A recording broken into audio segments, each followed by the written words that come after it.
Salam kerahiman. Hari ini kita ketemu lagi di tanggal 16 September. Kita akan baca dari diary nomor 886. Kita mulai ya. Dalam nama Bapa dan Putra dan Roh Kudus. Amin. Bapa kami yang ada di surga, dimuliakanlah namamu. Datanglah kerajaan-Mu, jadilah kehendak-Mu di atas bumi seperti di dalam surga. Berilah kami rejeki pada hari ini, dan ampunilah kesalahan kami, seperti kami pun mengampuni yang bersalah kepada kami. Dan janganlah masukkan kami ke dalam pencobaan, tetapi bebaskanlah kami dari yang jahat. Amin. Dalam nama Bapa dan Putra dan Roh Kudus. Amin. 886. 15 Januari 1937. Duka cita tidak akan hinggap dalam hati yang mengasihi kehendak Allah.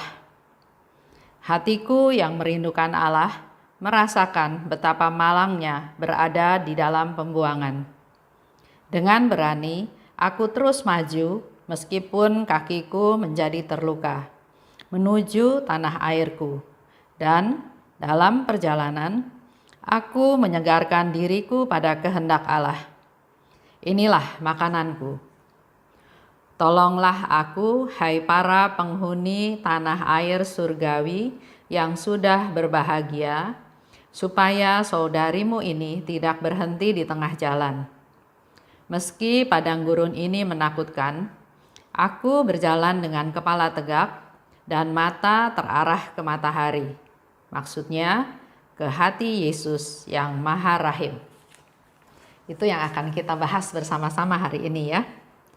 Jadi dikatakan, duka cita tidak akan hinggap dalam hati yang mengasihi kehendak Allah. Seperti contoh, saya punya satu niat ya, satu komitmen, satu janji. Kalau diminta untuk memberikan devosi kepada kerahiman ilahi berupa seminar, kemanapun saya akan pergi. Nah, suatu hari saya diundang ke Flores. Dengan segala macam persiapan, termasuk juga saya minta izin ke kantor karena waktu itu statusnya saya masih bekerja. Diproses sampai saya bicara dengan direktur personalianya juga, sudah selesai, saya pergi. Ternyata persis hari saya memberikan seminar, telepon saya berbunyi, waktu itu lagi istirahat. Jadi saya menjawab dan ternyata direktur personalia bilang, saya nggak dikasih izin cuti, jadi harus pulang hari itu juga. Saya bilang nggak bisa pulang karena saya lagi kasih seminar ke kurang lebih mungkin ada 1.000 orang ya di sana di Flores. Jadi saya bilang nggak mungkin bisa pulang, mungkin setelah selesai seminar pasti pulang karena kita juga biasanya kalau pergi seminar ya 3 hari, paling hari keempat ya harus pulang. Nah di sana saya sudah punya satu firasat, satu feeling bahwa ya pasti ada konsekuensinya, pasti ada kelanjutannya, nggak bakal berhenti sih di situ saja. Tapi Tuhan menghibur. Tuhan menghibur seolah-olah Tuhan mau bilang, kamu melaksanakan kehendakku. Menyebarluaskan kerahiman ilahi dengan memberikan seminar buat mereka yang belum tahu menjadi tahu. Kalau Bapak Ibu kasih seminar atau pernah pergi untuk suatu seminar ya di Flores contohnya, itu yang datang itu bukan daerah sekitar, yang jauh-jauh dari desa-desa, dari gunung, dari daerah-daerah terpencil mereka datang. Bahkan sambil datang sambil bawa baju kotor karena ternyata di tempat mereka itu enggak ada air bersih, susah ya. Jadi sekalian seminar, sekalian cuci baju. Yang lucu, pasturnya menegur mereka, ibu-ibu datang ke sini. Dia panggilnya mama datang ke sini. seminar, bukan hanya cuci baju, karena mereka ternyata rame-rame cuci baju. Kita bisa ngebayangin susahnya hidup di daerah tersebut. Ya, kembali lagi, oke, kalau memang harus menerima konsekuensinya, ya sudah. Dan betul ternyata setelah pulang diproses ya secara halus ya, tapi akhirnya diproses di pensiun dini karena katanya sudah umur masa pensiun. Jadi sudah selesai. Itu yang saya alami di dalam proses kehidupan saya. Tapi yang bagus ya, dikatakan memang nggak ada duka cita, nggak ada menyesal, nggak ada sedih, nggak ada kecewa, nggak ada, betul-betul sukacita. Karena saya bilang, Tuhan, ini saya lakukan untuk Tuhan. Apapun yang terjadi, yang saya alami, pasti itu yang terbaik. Jadi saya belajar menerima hal tersebut. Dikatakan lanjut oleh Suster Faustina, hatiku merindukan Allah. Betapa malangnya berada dalam pembuangan. Kalau dia sudah merindukan Allah, fokusnya kepada Allah, dia udah nggak terlalu peduli lagi dengan kehidupan di dunia ini. Dia bilang bahwa dalam dunia ini, kehidupan ini adalah masa pembuangan. Lanjut ya. Dengan berani aku terus maju. Meskipun kakiku jadi terluka. Ya, dengan berani. Artinya dengan segala macam rintangan, halangan, Suster Faustina terus maju. Meskipun kakiku jadi terluka karena pasti menerobos sesuatu, pasti melakukan hal-hal yang mengalami pengorbanan, mengalami penderitaan. Jadi meskipun kakinya terluka, dia terus maju menuju tanah airku, menuju surga. Sama, kita semua juga sekarang sedang berjalan ke arah sana. Tapi yang sering terjadi adalah pada waktu mengalami benturan, kita stop. Kita marah, kita ngambek, kita ambil jalan lain. Nah, hari ini kita semua diajak oleh Suster Faustina untuk terus konsisten di jalan menuju tanah air kita, tanah air surgawi. Walaupun kakinya terluka, walaupun banyak tantangan, walaupun ada penderitaan, walaupun ada duka cita, walaupun ada kegagalan, ada penolakan, jalan terus. Dalam perjalanan, selama perjalanan menuju tanah air surgawi, aku menyegarkan diri. Ya, dalam perjalanan kan ada waktu. Nah, buat Suster Faustina untuk supaya dia tetap fit, tetap kuat, tetap sehat, dia melakukan penyegaran diri dengan cara melaksanakan kehendak Allah. Dikatakan di sana, inilah makananku. Sama kalau kita ya, lagi berjalan menuju ke satu tempat, contohlah dalam cross country, jalan ya. Nah, dalam perjalanan mungkin perlu waktu 2 jam, perlu waktu 3 jam, kita biasanya bawa bekal, minum, makanan, obat barangkali ya, atau apa yang kita butuhkan, mungkin payung, mungkin jaket, banyak yang kita bawa untuk bisa sampai ke tempat tujuan. Nah, buat Suster Faustina, perjalanan itu menuju ke tanah air surgawi yang dia katakan adalah dia supaya kuat, supaya badannya fit, supaya tetap kuat untuk jalan terus, maka dia perlu makan. Nah, makanannya di sini dikatakan adalah kehendak Allah. Jadi kalau kita melaksanakan kehendak Allah, kita dikuatkan, kita jadi punya tenaga, kita jadi punya semangat lagi untuk maju terus. Nah, sekarang refleksi ke diri kita masing-masing. Di dalam perjalanan hidup kita juga, hidup kita sekarang ini, kita juga mengalami ada cuaca panas, ada cuaca hujan, ada cuaca gersang, badai, banjir ya. Atau dalam perjalanan ada jalanan rusak, ada jalanan macet, ada jalanan yang tiba-tiba ditutup karena ada perbaikan atau ada keperluan lain. Kita juga harus tetap berjalan. nggak bisa berhenti kan, nggak bisa bilang saya nggak bisa lanjut. Nah, yang dilakukan oleh kita semua adalah kita perlu makan supaya tetap kuat dengan cara melaksanakan kehendak Allah. Di sini ada doanya Suster Faustina. Ya. Jadi di dalam perjalanan tadi juga ada doanya Suster Faustina. Pertama dikatakan, tolonglah aku. Itu salah satu juga bukti kerendahan hati. Minta tolong. Nggak bisa sendiri, nggak mampu sendiri. Karena kita ini manusia papa, manusia nggak berdaya, manusia yang memang butuh bantuan.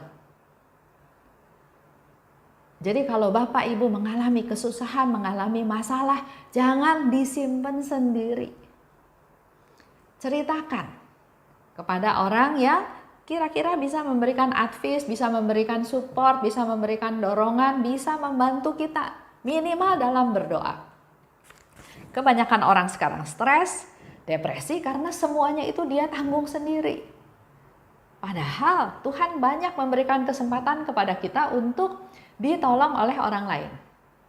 Nah, di sini Suster Faustina katakan, tolonglah aku. Dia minta tolong kepada siapa? Kepada para penghuni tanah air surgawi yang sudah berbahagia. Orang-orang jiwa-jiwa yang sudah selesai perjuangannya di dunia, yang sudah kembali ke surga.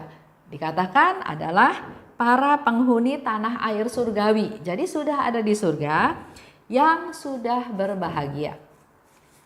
Para santa santo, para orang kudus. Saudara-saudara kita juga yang sudah meninggal, yang sudah disucikan, dibersihkan, dan dia akhirnya sudah ada di surga. Mereka bisa berdoa buat kita, bisa memberi bantuan kepada kita semua. Contoh ya, ada, kalau Bapak Ibu baca di diary, ada seorang suster yang sudah meninggal dan dia datang kepada Suster Faustina minta tolong didoakan. Setelah didoakan, ternyata dia datang lagi dan dia katakan, ya terima kasih, sudah selesai. Dia akan kembali ke surga. Nah, disinilah yang disebut para penghuni tanah air surgawi yang sudah berbahagia. Jadi kita boleh minta tolong juga kepada para santa santo, kepada orang-orang kudus, supaya minta tolong kepada para penghuni surga. Mau minta tolong apa? Di sini dikatakan supaya saudarimu ini, Suster Faustina, tidak berhenti di tengah jalan. Dia tahu rapuh, dia tahu dia tidak berdaya, dia tahu dia lemah, dan dia mohon pertolongan supaya dia nggak berhenti di tengah jalan. Kita tahu tanah air surgawi ke sana,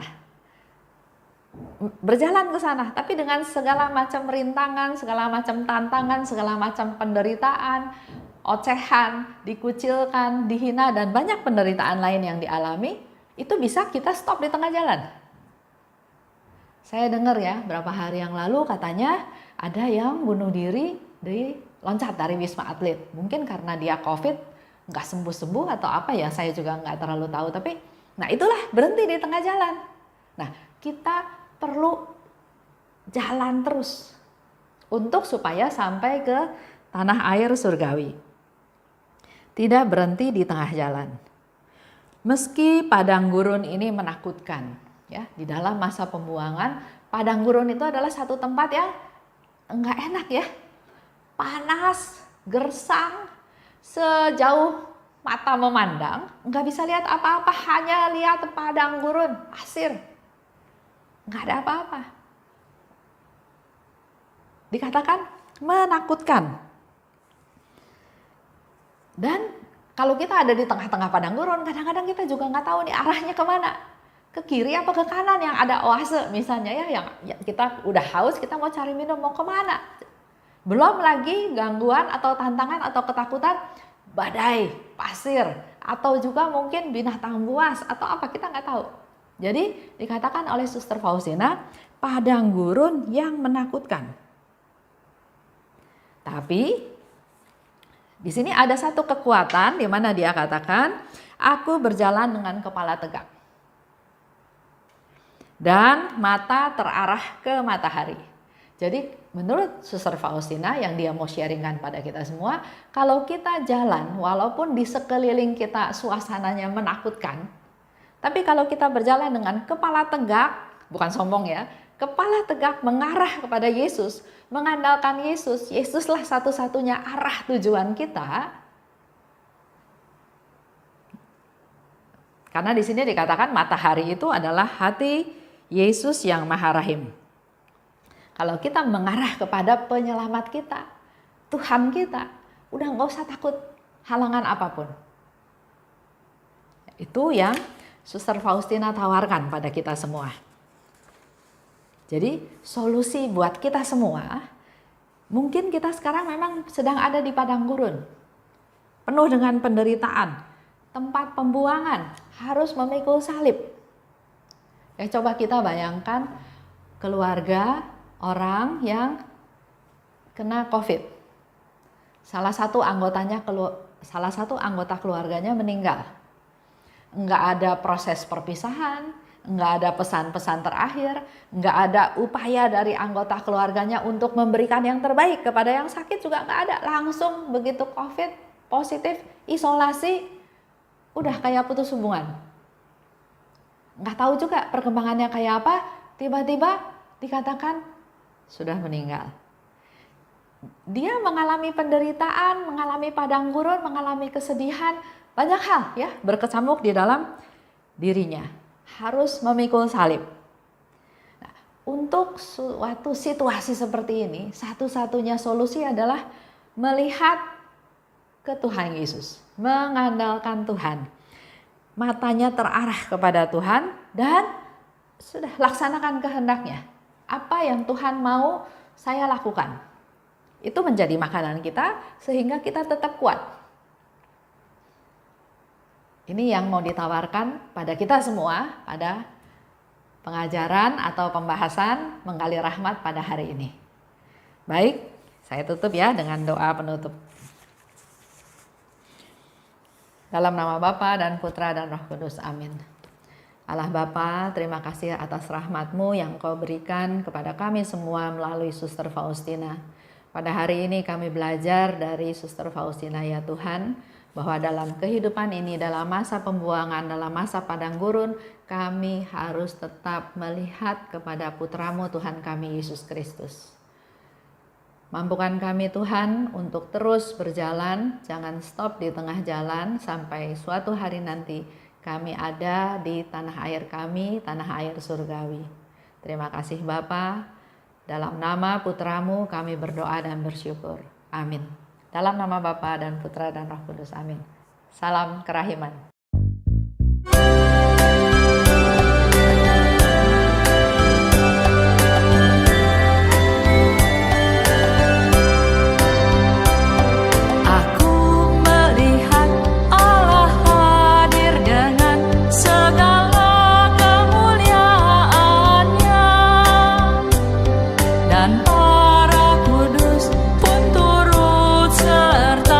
Bersuka cita bergembira.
terjadi.